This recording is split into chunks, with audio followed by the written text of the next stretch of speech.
在雪山山脉眺望中央山脉，丘留堡的茶园有着得天独厚的地理位置，能坐拥如此美景，却是灾难过后绝处逢生的意外。大水来把田地都冲走了，后来我祖他们、我爸爸他们都已经没有可以吃了，到山上随便种个番薯啦，种橘啊，那些度过生活吧。被逼着往山上发展，穷则变通。丘留堡的父亲开始种茶，而后他接手，至今超过30年，一度面临制茶业没落的危机，只能再找出路，争取政府辅导转型观光茶园。现在就可以吃了。加起来要这个会吞下去啊！加了也是啊。对啊，吃起来感觉怎么样？你们来教你们，别人没有教你，你要吃好。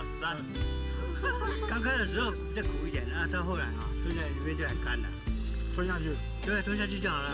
丘留堡的导览很活灵活现，眼前的山水景色从他口中竟像是趣味盎然的动物园。你有没有看到动物？哪里？有啊，前面不是鳄鱼在那边吗？这不是，这鳄鱼的头在这里面。这个鳄鱼是母的，它不是带个小鳄鱼在游泳吗？它不是个小鳄鱼在游泳吗？天马行空的想象力源自乐观的心，希望来到这里的人天宽地阔，富贤平民，快活似神仙。水滚了，来泡茶，调价嗌送司茶，好冇？冇问题，来，我包我甜本。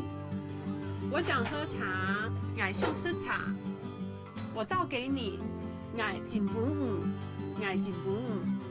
体会着自然回甘的韵味，在这座茶园里品尝的不只是刚出炉的冬茶，还有茶主人努力豁达的哲学。嗌送司茶，嗌金本五，嗌送司茶，嗌金本五。